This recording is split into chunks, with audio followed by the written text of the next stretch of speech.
আমি নিজেকে যোগ্য বলে মনে করছি। বর্তমানে সংসদে জুলাইয়ের নাম করে দলীয় সংকীর্ণতা প্রকাশের যে মহোৎসব শুরু হয়েছে, আমি তার বিরুদ্ধে রাজনৈতিক অবস্থান নিতে চাই। জুলাই কোনো একক দল বা গোষ্ঠীর সম্পত্তি নয়। আমি তারই প্রতিবাদ, আমি তারই ভয়েস হয়ে সংসদে যেতে চাই।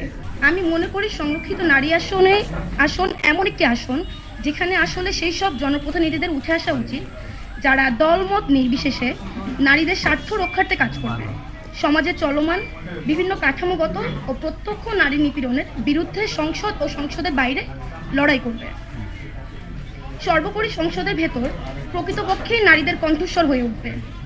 সেই জায়গা থেকে আমি নিজেকে যোগ্য বলে মনে করছি, কারণ আমি অতীতে নারীদের অধিকার নিয়ে সোচ্চার থেকেছি। নারীদের উপর হওয়া জুলুম নিপীড়নের বিরুদ্ধে আমার কণ্ঠ সবসময় জারি রেখেছি। আমি এমপি নির্বাচিত হলে নারীদের ক্ষুদ্র থেকে ক্ষুদ্রতর সকল সমস্যাকে জাতীয় সংসদে নিয়ে আসতে ওয়াদাবদ্ধ। একজন নারী হিসাবে আজকের এই সমাজে, আজকের এই সোশ্যাল এবং সাইবার এত বুলিংয়ের মধ্যে আমি নিজেই যেমনের ভুক্তভোগী, সেই সঙ্গে আমি ভুক্তভোগী হতে দেখেছি আমার পক্ষ, প্রতিপক্ষ এবং সকল স্তরের সকল প্রকারের নারীদের। বর্তমানে সংসদে জুলাইয়ের নাম করে দলীয় সংকীর্ণতা প্রকাশের যে মহোৎসব শুরু হয়েছে, আমি তার বিরুদ্ধে রাজনৈতিক অবস্থান নিতে চাই। এই জুলাই সাধারণ শিক্ষার্থীদের সাথে আমাদের নেমে আসার একটাই কারণ ছিল বৈষম্য, এবং আমাদের সেই আন্দোলনে সাধারণ মানুষের অংশগ্রহণের ফলে সফলতা পায়। দেশের অপমান মানুষ রাজপথে নেমে আসে এবং নারীরা থাকে তার সম্মুখ সারিতে। আমি সেই রক্তক্ষয়ী আন্দোলনের একজন সাক্ষী হয়ে বলতে চাই, জুলাই কোনো একক দল বা গোষ্ঠীর সম্পত্তি নয়। জুলাইকে কুক্ষিগত করার এবং জুলাইকে ব্যবহার করে বিভিন্ন প্রতিক্রিয়াশীল দাবি বাস্তবায়নের যে অপচেষ্টা চলছে, আমি তার বিরুদ্ধেই প্রতিবাদ করতে চাই। জুলাইকে কুক্ষিগত করে একের পর এক আমরা দেখেছি মুক্তিযুদ্ধকে আক্রান্ত করা হচ্ছে, সংবিধানকে আক্রান্ত করা হচ্ছে, মবকে লিগালাইজ করা হচ্ছে এবং সকল প্রকারের অরাজনৈতিক চর্চার যে শুরু হয়েছে, আমি তারই প্রতিবাদ, আমি তারই ভয়েস হয়ে সংসদে যেতে চাই। নড়াইল বীরের দেশ, নড়াইল বীরশ্রেষ্ঠ নূর মোহাম্মদ শেখের দেশ, নড়াইল SM সুলতানের জেলা, নড়াইল মধুমতি কাজলা চিত্রায় ঘেরা জেলা। আমি আমার জেলার সন্তান হয়ে আমার জেলার সকল স্তরের নারীদেরকে নিয়ে সকল স্তরের মানুষের ভয়েস হয়ে সংসদে আসতে চাই।